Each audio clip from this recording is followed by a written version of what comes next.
event. I'm happy to be here today. Today's been a very good day. I'm in a very good mood. Very fantastic for me. So forgive me if you see me smiling like a fish throughout today. So today is going to be another fantastic day. First of all, let me just introduce myself. My name is Edwin Alessasho Ajogun, and I am the speaker. I am the host for today. I'm the country director for Eco Innovation Center. Eco Innovation Center is enterprise development and employability facilitating company based here in Lagos, and we are big on making startups grow. And one of the things that we do is to hold a weekly event where we invite top leaders and top CEOs, players in the tech ecosystem to come in and tell us a lot about what they've learned and what they are doing that makes them so special and so great, right? And today is going to be one of those events, and it's going to be fantastic, I promise you. All right. Today is really about. First, before we start, please, someone's going to post the links to all of our handles: Twitter, Instagram, Facebook, LinkedIn, all of the handles. Please follow us. Join our Techbiz community on Telegram, where we can ask questions and receive feedback on all of your questions. Right? Today's topic is going to be very, very interesting. I can't wait to get into it. It's really about how to get to that early phase of managing your initial startup team. And we have a very, very fantastic speaker today with us. It's someone that I know has a lot of experience when it comes to managing startups, has done fantastic well, is a wonderful CEO, or well-renowned, and I am so happy to have him here today. So you ask yourselves, why do we have to have this conversation about startup and teams, right? The thing is that half of what you do, or rather I would say half of your potential for success, is resting on your ability to get your first hires right. And not just getting it right, and not just hiring the right people, but even knowing how to manage a team, getting the best out of the individuals within your team. How do you balance the dynamics of the personalities within your team? It is very, very important and very, very crucial. We have this conversation before, and I think this time gives us an opportunity to really go much deeper into it and to understand exactly what we need to be doing when you're setting up your teams, what you need to be doing when you are creating the startup from scratch, and you need to get the right people in. This is what we're going to be discussing today. So if you check the chat box now, they put in the links, our website, our Facebook account, or LinkedIn account, Instagram, YouTube, Telegram, and Twitter. Just go there, click it, and like us, and follow us. And of course, share your thoughts, invite your friends, come over, and let's just have a very with them conversation. To all our friends that are watching us on all our social media platforms, please remember that you are still a part of this program. And if you want to send your questions in, just go ahead and make a comment on any of the boxes, any of the handles, and just ask us questions, ask the speaker questions. Someone is watching all these places and is going to put the questions right here for the speaker to answer. So we are talking about startup and their teams, and why should Eyitayo, our speaker today, talk about why is he the best position to tell us about our teams? And I'll tell you why. So his name is Eyitayo Ogunmola. He's the CEO of Utiva. He's very enthusiastic about Web3 and products that digitize how people learn. He leads a tech company that is accelerating how Africans from anywhere and people of color move into the tech industry. Leveraging tech, social profiling, and microfinancing, their platform currently trains from 30 cities. So he has won, he's an Antler entrepreneur, an MIT solver entrepreneur, 2020 Facebook accelerator leader, he's 2020 Halcon Incubation Fellow, is 2019 Global Food Funds Fellow in the United States, 2018 Chevening Scholar funded by the UK government, 2016 Atlas Corps Fellow, 2019 Unleash Talent in Shenzhen, China. In his previous experience, he has worked as a VP product for a tech consulting company where he built over 9 tech products that raised over $45 million in investment, led partnership and product development at creative associates in the US, which sums to about $200 million in revenue, and managed tech products on more than 20 USAID and World Bank funded programs. So we have a very fantastic rock star in our place tonight. So it's my pleasure and my utmost, I don't know, my utmost pleasure to introduce Eyitayo Ogunmola, and he's going to be speaking to us. So please just pay attention, listen, and when he's done, please don't be shy, don't be afraid to ask your questions, and get in touch with him and just ask questions, and we can be able to put it across to him and be able to answer the questions. We can't wait to get started. Eyitayo, welcome. How are you today? Thank you so much. Thank you. It's been a I am while, man. How fine. you doing? You fresh? It's been a very no, I don't think so. Nigeria is telling on me. It's been a very busy, it's been a very busy So you week. have the floor that you can just tell your presentation, and you have about 35 minutes to, just go in and really tell us really why we should care about managing our team at the startup level. Please, you Yeah, have the yeah, floor. yeah, yeah. Yeah. Thank you so much. Thank you, Edwin. Gentlemen and ladies, I am very excited to be here with you. Eyitayo is my name, as Edwin had mentioned. I think I have one of the best jobs because I get to, develop people for technology companies. We started Utiva pretty much some years back with just one single vision. The vision is Africa is talented, but opportunities are not everywhere, as you and I know. The vision for us is to make sure that Africans can harness that power of their talent for the technology ecosystem and become successful. Um, I will share my personal story, of how I built the utility and the mistakes that I made, so that you can also learn. And maybe if you're lucky, you never get to make that kind of mistake. And also the things that we did right. So for me, I am going to be talking about 7 things majorly. At the end of the session, you would have learned 7 things. So you are getting out of this session, and my session is how to manage your startup team. Now, remember that I am not teaching you how to manage a scale up team. If you're running a fast rising team, that's not what I'm teaching you. I'm teaching you for startups, right? My definition of a startup is a company that has built a technology product, has achieved a product market fit, and now at the point where they are generating revenue. So you're trying to stabilize your revenue and trying to grow the revenue. For me, that's a startup. That's my definition of startup, right? So you have a technology product and you're trying to get into the market with that technology product. How do you lead your startup team? That's what this conversation is really going to be about. And I said at the beginning that there are 7 major things that you are going to get out of this conversation. The first one is how to bootstrap with a smart leadership team. How to bootstrap with a smart leadership team.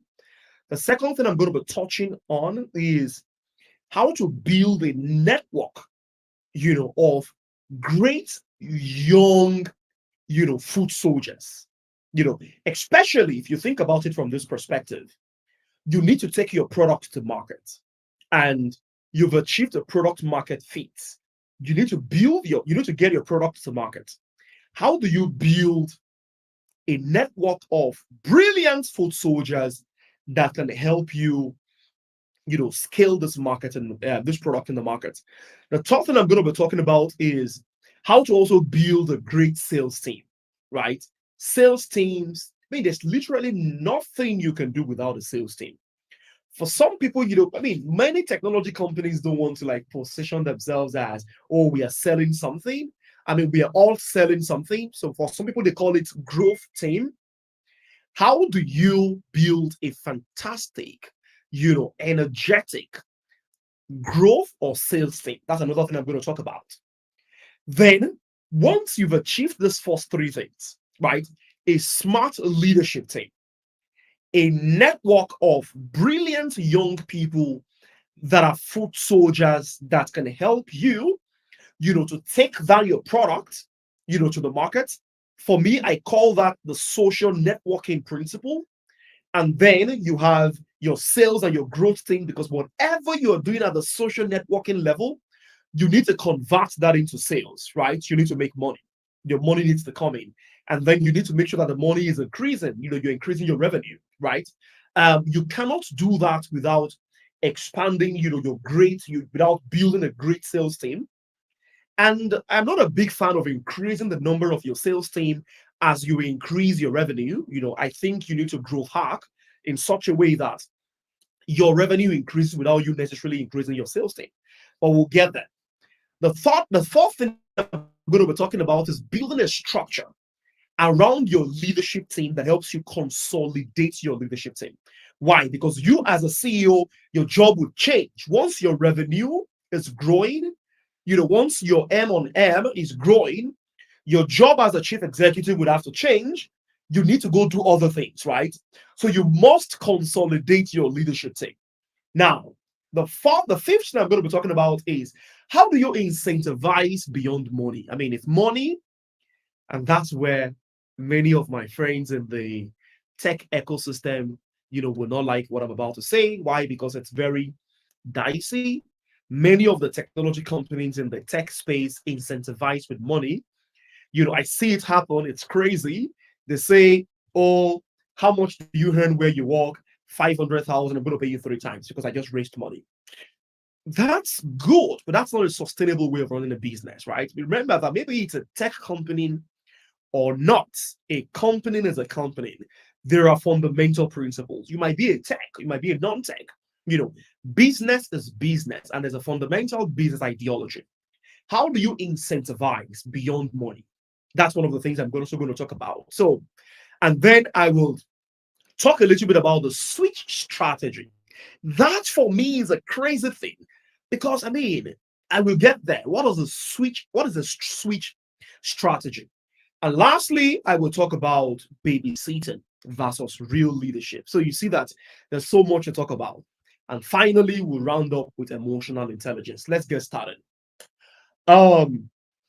I will not share a slide. To be expecting a slide, I'm not a slide person. I will just, draw them in as they come to my mind based on my story. I think that there are two ways, out there in terms of running a company. There are two different approaches. When it comes to building your team, there are two different ways. The first approach is to build top down, right? From the beginning, from day one. You go find smart senior people who are potential CEOs like yourself, people who are potential leaders like yourself, people who have got experience, those that have done it before. They are leaders in their space. You invite them to join you guys, A, B, C, D, E guys. I'm building a company. I need a potential chief marketing officer. I see that you have 6 years, 7 years, 8 years experience. You've done it here before. Can you join me? I'm looking for a chief technology officer. I see that you've worked here before. You've built 10 products before. Can you join me? That is a top-down approach. Now, those guys, you sell the vision to them, right? You sell the vision to them. They understand what you want to build. They go all out to build their own team. You don't meddle into how to build their team. Edwin, you're a programs person. You've done program here. I've watched you. I've seen you for the past 9 years. Can you join me as the chief operating officer? Okay, you join me. I don't have to teach Edwin what to do because Edwin is as senior as I am, right? Whatever he does, let it be, right? That is the top-down approach. Now, if you think about it, that is a faster way to building a startup, right? That's the better way, but it's a very expensive way, right? Because if Edwin is going to leave his current job to join me because I'm starting a company called the Feeway.ng. It's a new startup. We've never raised money. We don't even have a product yet. I'm asking Edwin to leave his current job to join me, right? That is expensive. That is very difficult, right, to do. So that means that if you're going to get that done, if you're going to do that as an entrepreneur, you have to have relationships, you have to have network, you have to have some cash because you also need to be, you're getting someone from either a job to join you full-time or join you part-time. You need to be able to incentivize them. right? So if you're going to get a senior chief technology officer to join you and build a company with you, that person is probably leaving a full-time job where he's really, really doing well. Join you, that's a lot of money. If you don't have the money, you need to be ready to incentivize that individual, with some other things, right? That's one way. There's another way. The other way is, now this first way has its benefits. The benefit is you grow faster, you bring the best mind. You guys have the reputation. Investors want to invest into you guys. Why? Because you have the reputation, you have the capability, you have the traction. You don't have the traction in your company, but you're coming from somewhere where you've built antecedents, you've built reputation. Investors sees the team, says, you know what, you guys are smart, you guys look like it. I'm going to put money in you, not in the business, because the business does not have a traction yet, but you do. Right? That's one way. Remember, the problem with that is that it's very expensive. The second way is you do bottom up. Bottom up is like you look for junior people, interns, young guys, guys with little or zero knowledge, guys with little or zero experience, right? You are the entrepreneur. You have to train them. You have to really, really do the hard work training them. You have to do a lot of work, remember, training them. You have to challenge them. You have to get them out there. You have to incentivize them by training them, by developing them. That is slow, but it also has its benefit. What is the benefit? The benefit is that all the money you have, you can put it in product development, right? But the disadvantage of that is that you would have to do a lot of micromanaging. You would have to do the strategic thinking yourself. But the value of that, the value, which is the biggest value, is this. Because these guys are young, they are inexperienced. Whatever you tell them, if you tell them that, guys, we can do $35 million next year, because they are young, they believe it, and they just go all in.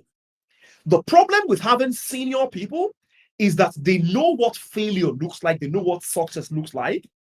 When they spot something that looks like the failure, they can tell you this is potential failure. It might not be potential failure, but they tell you it's potential failure based on their experience.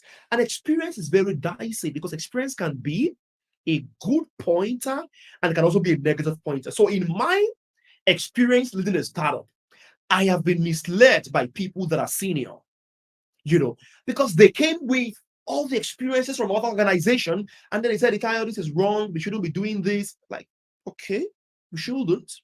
And then we moved all in not to do that thing.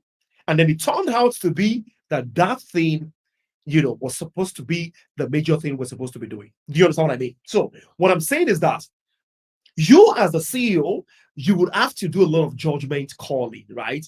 But the good thing with a junior person is that anything you tell them, if you tell an intern fresh from school that, guys, we're going to get into this state and we're going to sell 500,000 of this product, they've never sold it before. They are believing you that you're going to lead them and you will lead them well. So you have to choose your awesome. Whatever you choose, you would have to still eat breakfast, right? So remember that there are two different approaches. Now, but if you really want to grow very fast and you want to get into the market and build something and get out there, I prefer the top-down approach, right? I mean, I made the mistake. I built my team bottom up. I had to micromanage them. I had to, review every document this guys worked on. I had to review emails before they went out. I had to I had to do everything, for them. Micromanaging, sitting them down, inspiring them, motivating them, had to review documents, do everything from beginning to the end. Right. That was a lot of work. And I can mention a few other companies that did that also in Nigeria. The challenge with that is that it really, really slows you down. The time you're supposed to spend, developing strategy. See, there's nothing as beautiful as an entrepreneur who spends all his time doing the difficult things. Because the core of your job as an entrepreneur is what is the difficult thing? You are supposed to be doing the tough things, the difficult things. The most difficult thing is what you are supposed to be doing as an entrepreneur, not the petty things. So you need to think about it as you are building a scalable model into your company. You cannot be doing what is not scalable. You need to be doing what is scalable. What is scalable is the engineering, the technology, the sales, the customers. That is the tough thing, right?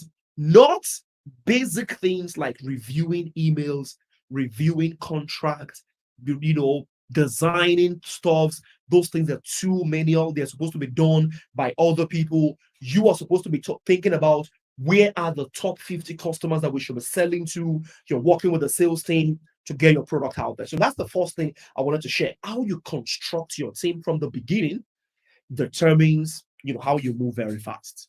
So one of the mistakes I made was that I constructed the team bottom up, and I was really, really slow down. It slowed me down so much. The first 2 years, were really, really slow down. Now I'm gonna now talk about the switch strategy. The switch strategy. Now, because I didn't have the money to build a top-down team, right? I built a bottom-up. But one of the things I did right, the thing I did right was the switch strategy, right?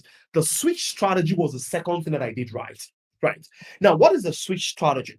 The switch strategy means that if you're not going to have the opportunity to employ or to hire, to onboard, to bring on your team the senior guys, you must be committed to developing the junior guys so that they think like the senior folks. And this is usually very tough for an entrepreneur because it means that you would have to take a step back and ask yourself, 1 year roadmap. How do I get these guys from where they are right now to where I want them to be? You have to create that 1 year roadmap. I built a 1 year roadmap for my team. I didn't even share it with them. I didn't share with them. I identified 5 guys on my team and I said, you know what? This guy, you are the lead for sales. You're currently doing 1.5 million naira per month. How do I move you from 1.5 million to 10 million per month? And then I created a spreadsheet every month, capabilities, the leadership development session, mentoring session, taught leadership, a lot of things that I need to do and I needed to do to get them there. Now, remember that if I had gone to hire someone from somewhere who has a lot of experience, the person comes with all that package. But now I didn't have the resources and the financial capability to hire someone from somewhere. I had to commit into developing the person that I had or the people that I had with me. Glory, we were able to do it, right? We were able to successfully do it. We had about, 12 folks, brilliant guys, intelligent guys, they're so good. But remember that you would have to make a decision. There's a decision you would have to make. The decision is this: as these guys grow and build their capability in your organization, many of them would have to leave because they will have to go do bigger things. It might be very difficult. I'm not saying it's totally difficult to retain them. I'm not saying it's difficult 100%, but usually, most times, it's always difficult to retain them. So you would have to be ready to release them and let them go do bigger things. As you release them to go do bigger things, you cannot hire a junior person or a younger person or someone with little lower experience to take that role. You cannot. You need to hire 3 steps ahead of who is leaving. That is the thing that I learned, right? So I'll give you an example. Let's say that you have a junior person, straight out of school, NYSC, served in your company or served in your organization or your team, built with you. Now the person is leaving, after 2 years of working with you. You cannot get an NYSC core member. You cannot have a junior person. You cannot have an exact replica of that same person. You cannot. Right. Why can you not? You cannot because the next person you are bringing on should first do an audit, should have the capability to do an audit, not the capability to continue what is being done. If you bring someone on board and then the person just rolls with what you currently have, then you have created an environment where you don't learn and you don't look into your mirror and say, oh, we got the last 2 years wrong. You need to bring a fresh mind that is 3 years ahead of that previous person. That is where you now need to start to burn cash. And that's what I did. I mean, for example, our engineering team, we had two junior guys on our engineering team. They built a product. We have the product out there. 5,000, 10,000, 13,000 students use the product. Boom! We became 13,000 people using the product, $600,000 in revenue. And I told myself, I said, I'm not going to go back to a junior developer. We had to go look for a senior engineering manager. Like, I literally had to go beg this guy, I've built this. Come and help me. Because that's the way I beg senior guys. When they have to come and help me. Let's build this thing together. This is going to be big. And the guy came in. And when the guy came in, the first 1 week is a total auditing, total checking. Like, Eyitayo, can I tell you something? Like, give it to me. How this is wrong. This is not the way to build. Like, so what do we do? When you get to that point and they tell you that, hey, guy, all these things is wrong. I know that you've gotten results. This result is good, but this is how to build a scalable engineering product. That point is the point of massive growth. So as a CEO, you need to be ready to get someone join you and the person coming to give you that difficult feedback. And you need to be ready for that. You have to have the tough skin, right? Remember that you're coming from a place where you are bootstrapped. Usually when you bootstrap, it leaves marks of failures around. When you bootstrap. Why? Because you are trying to, you're playing lean. The goal of a tech startup is not to be lean. It's to be scalable. But there's a point where you are bootstrapping. When you're bootstrapping, you have to be lean. But once you have figured out success, and you have success sometimes might be revenue growth, might be product market fit. Success sometimes might be anything. But immediately you have success, you cannot be lean again. You have to scale very fast and you have to scale aggressively, because if you don't, a competitor is coming in to come and do it. Right? So you need to grow very fast. At the time you need to grow very fast, you cannot stay small. You have to be looking for leaders to join you. You literally have to close your laptops and say, guys, we've done this now. This is the time. I'm talking about the bottom-up approach now, because that's what many people do. If you don't have the money to pay top-down, people do bottom-up. Once you have figured something out, you cannot continue to rely on those on your team. You need to supercharge that team. You need to supercharge that team. How do you supercharge the team? You need to go look for talent, senior folks from outside to help you build and build very fast. I would rather you do the top down, but if you don't have the resources to do the top down, don't mind, you can do the bottom up. Okay. The third thing I want to mention here is culture. Culture. Now, it becomes very difficult because remember at the beginning, what happened was that you did not have anything. Oh, sorry. What happened was that you did not have anything. You had to figure it out yourself. You had to build it out yourself with a very junior team. And now you are growing. That team would have built a culture.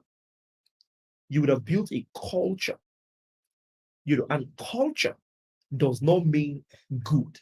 Culture can be good, culture can be bad. You have a culture, and now you're bringing in senior guys. The culture is usually distorted.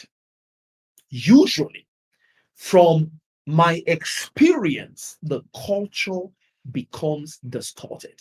Because remember, some things that you accept when you're working with junior guys, the younger people guys, let's say that you accept, you let those things go, you do those things, you know. When you bring in senior guys that are coming from other places where they have built in an environment that is serious, structured, and intelligent, scalable, when they join you, many things would have to adjust. Now, what I did before we started bringing those senior guys, those other guys, is start the conversation with your team. Let your team know that those things would have to change, these things would have to stop. And it comes to a lot of mentoring and coaching. I'll give you a very interesting example. We had someone join our team, from somewhere where she had worked as, a head senior salesperson. And then where she was coming from, she was making 85 calls per day. 85 calls per day, calling 85 customers every day. And then she joined us. When she joined us, she saw that we we're making 15 calls per day. The first 1 week, she was quiet. She was thinking about it. Okay, Eyitayo has invited me to join this team. I love this team. This team is energetic. But we can achieve success by doing 15 calls per day. How do we do this 15 calls per day? And then I realized that she blended into the 15 calls per day thing. But one day she got angry. She came to my office and like, you know what? I'm going to tell you the truth. We can't be successful this way. I was like, what are you saying? We're working hard, 15 calls per day. It's like, I'm sorry, that's BS. You can't do 15 calls per day. You know where I'm coming from? You know how many calls we do? I said, how many? 85. Like, wow. 85 calls. That's what you guys did there. That's what you did there. It's like, yes. I said, so I have to change the way these guys work. I can't do 15 calls. You can't hit the target that way. How do you go back to the guys that you've worked with for 2 years? That guys, we're sorry, everything we've done is wrong. 15 calls per day is so small. We can't achieve success that way. Now we have to do it at 5 calls. That leads me to the next thing, change management. You need, as an entrepreneur, to learn to master change management. If you announce, guys, we are moving to 5 calls now, trust me, people are just going to look at you like a mad person. What is wrong with this guy? 85 from where? People will resist it. Humans will resist it naturally. But you need to master change management so that you can move them through the process and mentor them and support them. That's the price you have to pay for building the startup bottom up. Okay. Another thing I want to talk about is once you have started building your leadership team, you need to focus on 3 things. Once you start building your leadership team, you need to focus on 3 things. But before I talk about those 3 things, I'm going to get one of my colleagues to get me a bottle of water so that I can continue. Just a minute, guys. 1 minute.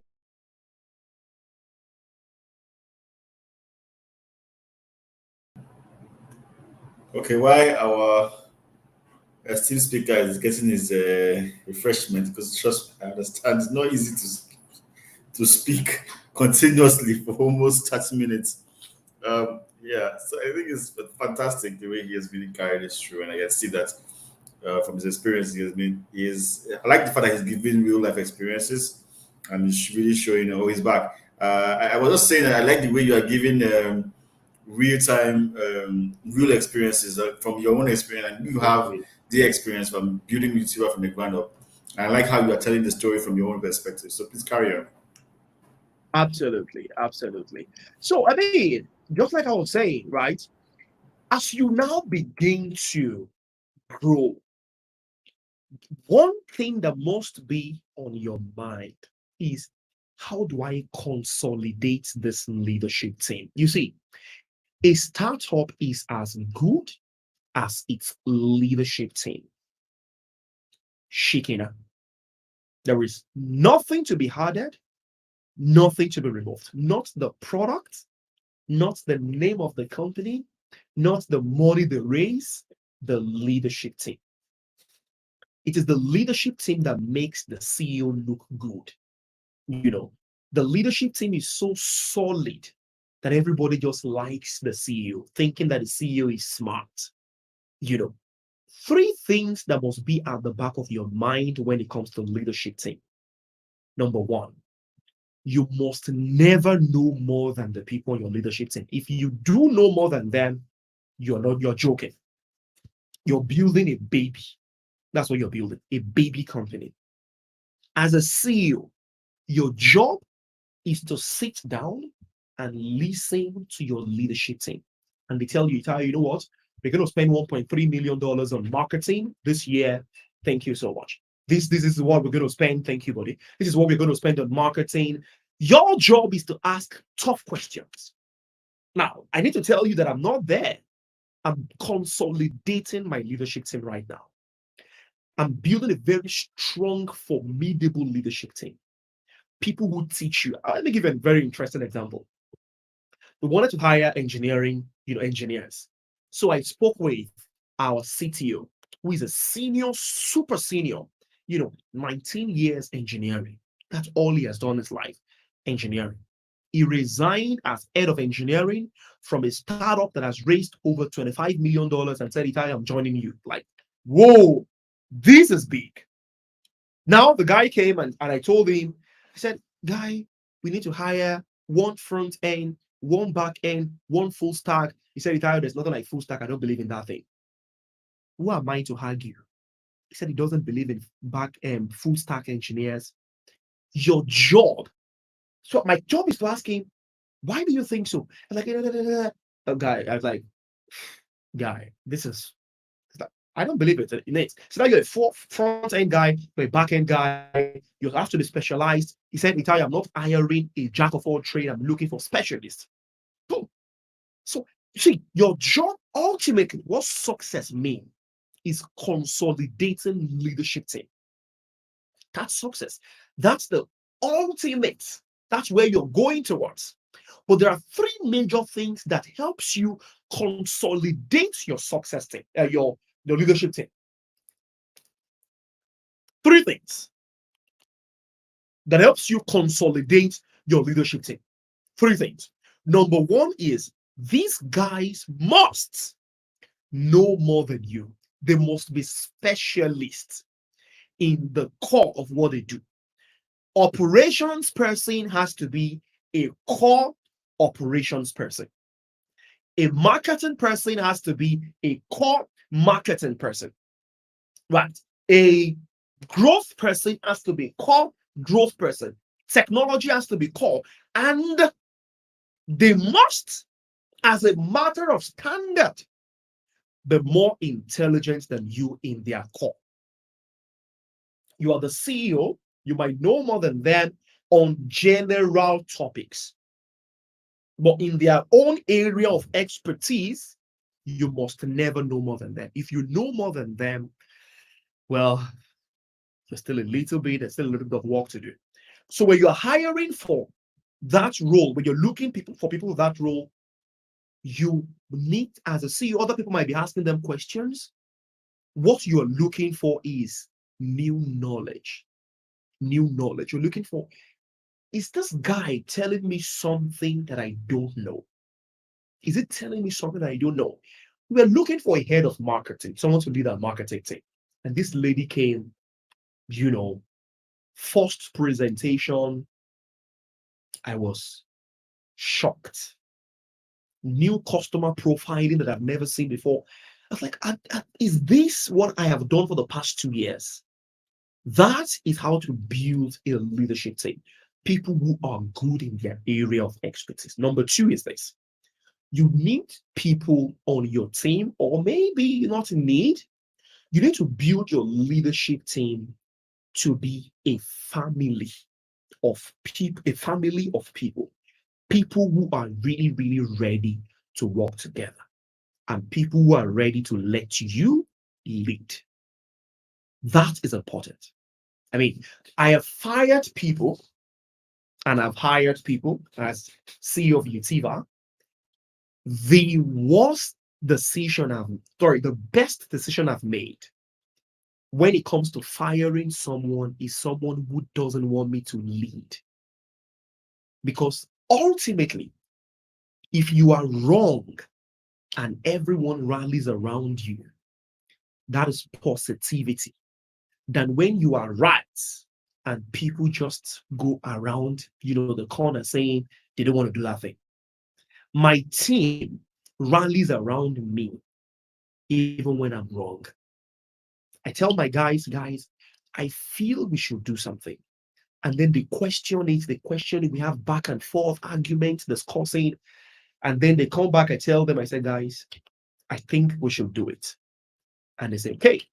And everybody just go all in, rallying around it, getting it done, getting it done. When it is a wrong decision, I go back to them and like, guys, you know that thing I said we should do last week? It's bad. Like Eyitayo, I told you now. And then they forget about it, they move on. Boom. That's the best thing. That's the best thing. I'll give you a very interesting example. We're about to change laptops just last week. New set of laptops. And then 4 guys came to my office. They tell I'm working on project. I need a new laptop. I'm sorry, I can't get also one now. So I'm getting these guys. And okay. And we just have to get it to them for them. So when are we going to get our own? Say, I don't know, but we'll see if we can get new laptops. They move on. And then I look into their countenance, into their face. I see that these guys understand what leadership means. Because as a leader, you yourself, you are not Almighty God. You're humans. You guys are human beings, right? You will not always be right, but your team needs to rally around you. So you need to build a leadership team that rallies around you. It's important because that's what it is. You will always be wrong as a CEO. Always. You don't want a team that goes behind and say, you know what? I told him, I have had to fire someone who just doesn't get it. That guys, sometimes my chief operating officer is wrong. I call her into the room, I say, see, babe, I think this is wrong. And then she's a very tough woman. She comes to me and tells me that I'm still going to do that thing. You still want to do it? I'll do it. Okay. I don't go behind and say, I want that. I rally around that. But I use a sentence, I lock the door and I throw the key away because I'm all in with her. We're doing this thing because you say you want to do it. Right? That is how to build a team. That is the culture that you build at the leadership. Because you will make many wrong decisions. The wrong decisions I've made in my life, when it comes to running a company, I can't even count them. Wrong decisions hiring, wrong decisions firing, wrong decisions spending, wrong decisions building product. I'll give an example. We built a product fantastic, but we had bugs. I told them to shut it down. My team looked at me like, Eyitayo, but we've been on this thing for 3 months. I said, we have to shut it down. We have customers complaining. 6 months down the line, we realized that decision was a wrong one. We had a retreat. I came in from London, we had a retreat. Someone called me to the corner and said, Eyitayo, we shouldn't have shut down that product. I was like, yeah, we should never have shut it down. We should have invested more in it. I just thought we made a wrong decision. Yeah, we made a wrong decision. Man, I'm sorry about that thing, man. I said, I promise this year we're going to go all in and invest more in the product. It's yeah, trust me. We move on. Move on. Because my team understands that I am human.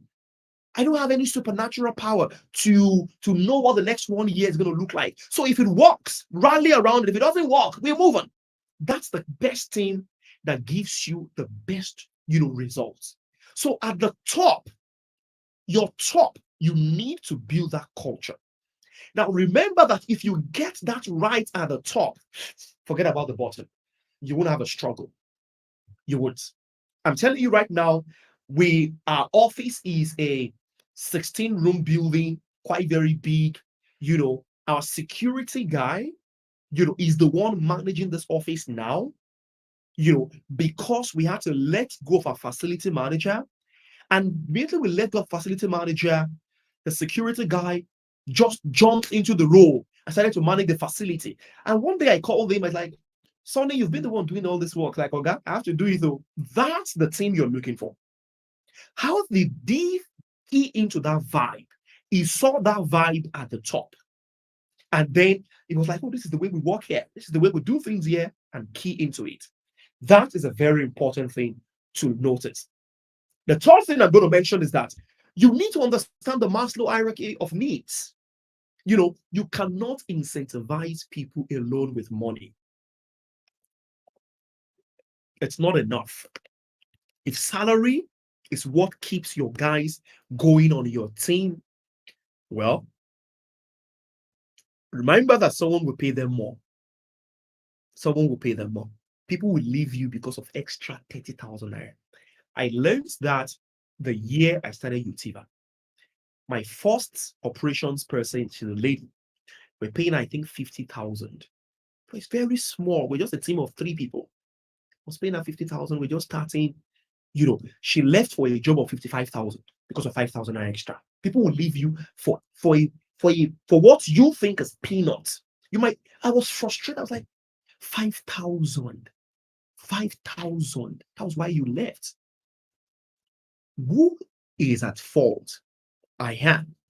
Because my job as the lead, as a CEO, is to create a vision that is more than money and sell the vision and let the person or everyone know that what we are building here, if you stay, will become a multi-billion-dollar thing and you will love it yourself. So your job as a startup entrepreneur is to master the art of storytelling. Because your first customers are your employees. You need to sell the vision. In Utiva, when people resign and they're going somewhere else, they cry. I mean, one of my team members, was going for a master's in the UK. And then, in the US. And she literally was crying. She's like, I just don't want to leave this team. Your job is to sell a vision. To sell a vision that is way more than what anybody is earning. Because that is how. And remember that the goal is not just the vision for your team. If you are creating a charged environment, you're creating a charged environment, an environment where people wake up in the morning, there's something they're living for beyond the money they're earning. You're creating an environment where people wake up in the morning, they get to the office, there's something bigger that they are gunning for. There's a bigger dream that makes them feel, I have to wait another 7 months, man. I want to see the end of this thing. That's your job as an entrepreneur. Your job as an entrepreneur is to sell dreams, to sell aspiration, to sell success. Your job is to supercharge your team that they are so charged enough to go all out there. I'll give you a very interesting example. Just yesterday, a very big multinational, very, very big. I won't mention their name because we haven't signed the MOU yet.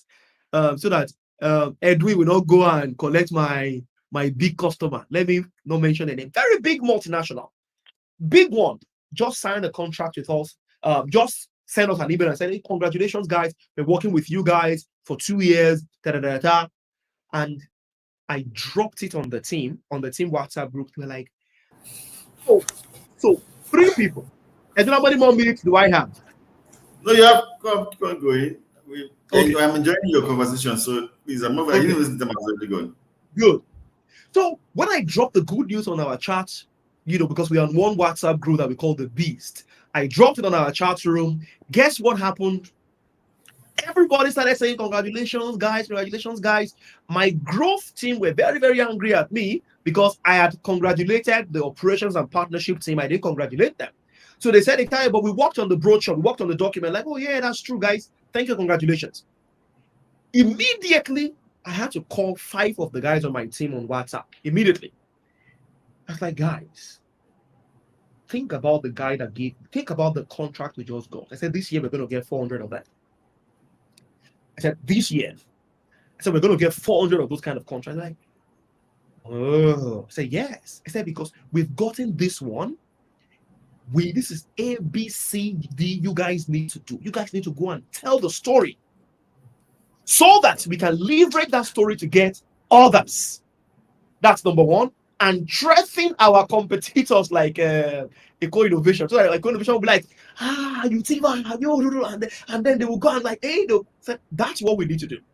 See, your job as a CEO is to sell vision. You need to sell the bigger picture. So it has to be so big. I'm not saying it should just be ambiguously, selling stuff, to your team and be inspired and, motivational speaker. No. But you need to let them know, how do I do it? What I usually do is I show them what, because we have people that we have organizations that we call mentor organizations, role model organizations. So I show them what our role models are doing. I tell them, I said, one day I sat down with my entire team and I said, guys, look at what this company is doing in the US. They are just like us. I said, that's what we're going to become. I said, go and read about them. And then I shut down the entire day. He said, no work. Nobody's working. Guys, everybody read about this guy. Study them in and out. I said, we are going to do ballots. We randomly pick 5 people that will do a presentation to us and tell us what you've seen with them. When everybody came back, like, wow, these guys are doing, he said, Eyitayo, the same thing we are doing, that's what these guys are doing. And they've gotten this revenue. They did 1 point something, some 10 point something trillion dollars, like, last year. I'm like, yeah. That's what we want to become. I said, guess what? Africa market is bigger than their market. And I showed them, I said, Africa market is growing at this rate. Africa market, I said, that's your job as an entrepreneur. Your job is to sell an aspiration that is big enough for your guys, to grow, to dream, to become big. Last I want to talk about is babysitting versus real leadership. You need to know that. Very important. I kind of feel that motivational books have messed up our minds, thinking that leadership is some being nice, being friendly always, being lovable, That is good, because you have to be nice, you have to be lovable, you have to be, but you have to remember there is a difference between a class captain and a class teacher. A class captain is the guy who writes the noisemakers. Don't be that as an entrepreneur. Be the class teacher. Be the person who comes into the room and sets the standard. Your job as an entrepreneur is to raise the bar.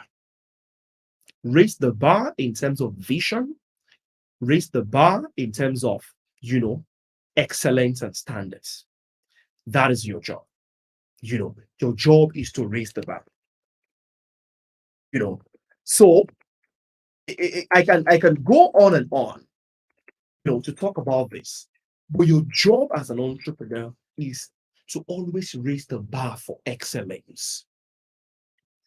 Naturally, especially if you're building a company in Nigeria, people might want to drop your excellence a little bit down.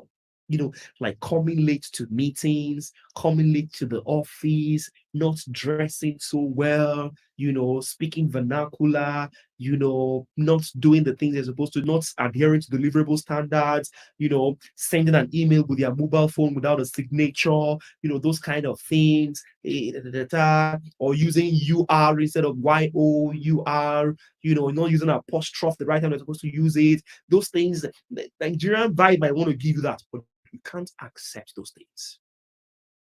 You have to always raise the bar.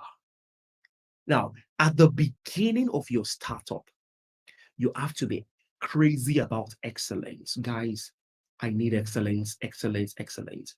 Because that now becomes your culture. It becomes your attitude. It becomes the way you guys do things, and to grow in that same vibe. This is where I am going to stop. I would have loved to go on and share the things that I've learned. There's a lot more to share, but I'm just going to stop here. Other things you want to learn, come and pay for consultation. Cannot pay. We cannot pay. Oh. We can't pay. Eyitayo, we cannot pay.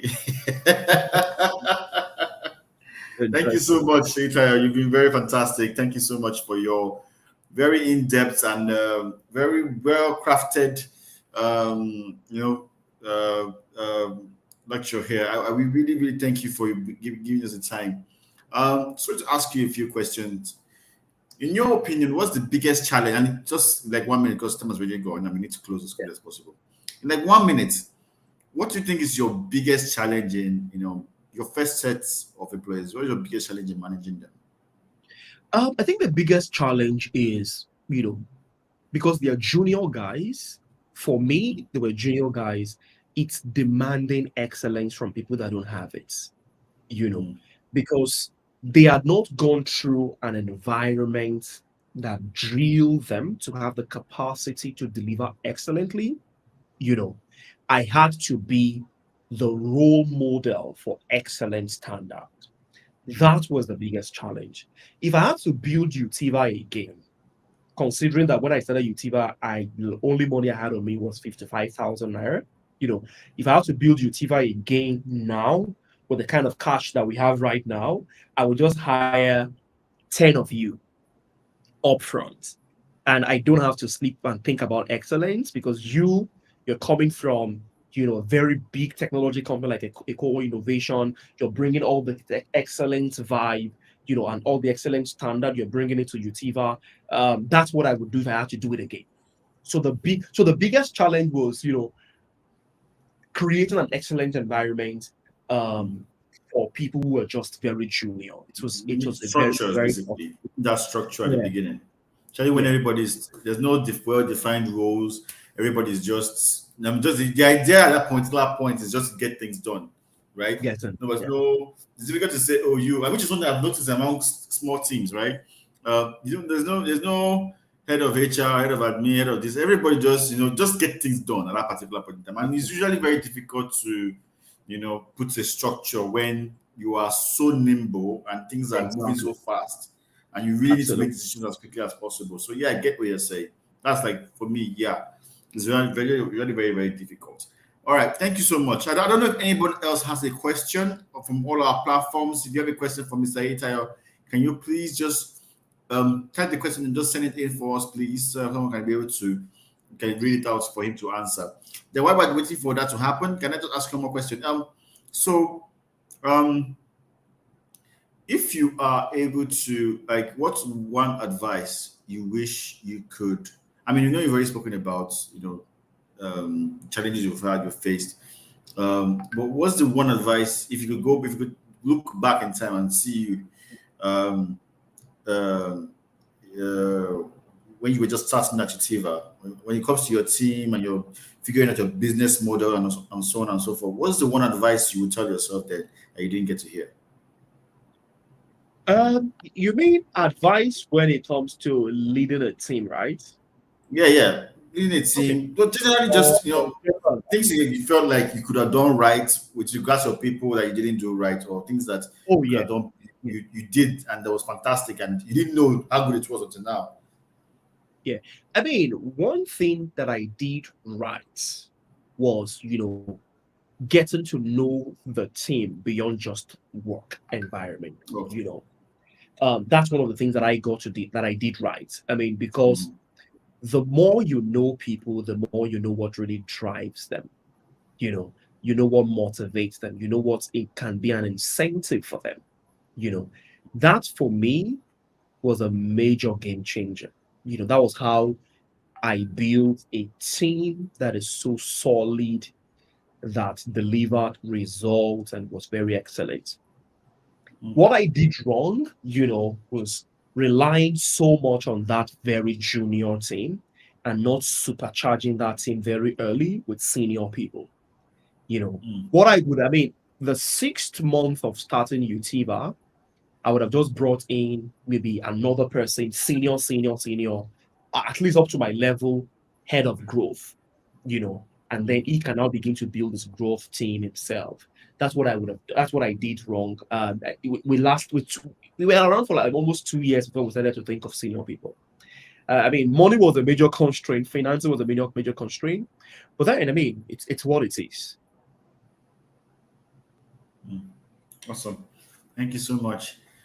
So far, we've not any questions from anybody, so I guess everybody is satisfied with what you've said so far. But I'm guessing they will probably want to talk to you later. So, will you be willing to join our Telegram group, please? Just join the Yeah, community because usually certainly, what happens certainly, is that certainly. after the event, maybe a day or two later, they go ask questions from the speakers, and yeah, we do get some kind of engagement like that. So please join our Telegram group.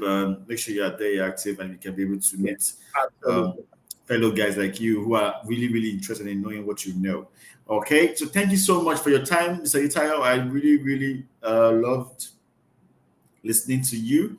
And to all our listeners across the world, I just found out last week that we have actually listeners. People watch our program from about 15 countries. So yeah, this is actually a very big deal for me. From anywhere around the world, they're watching this program. Thank you so much, and we love to have you again next week, where we'll be tackling another big issue at the Techbiz. Thank you so much, and have a wonderful week.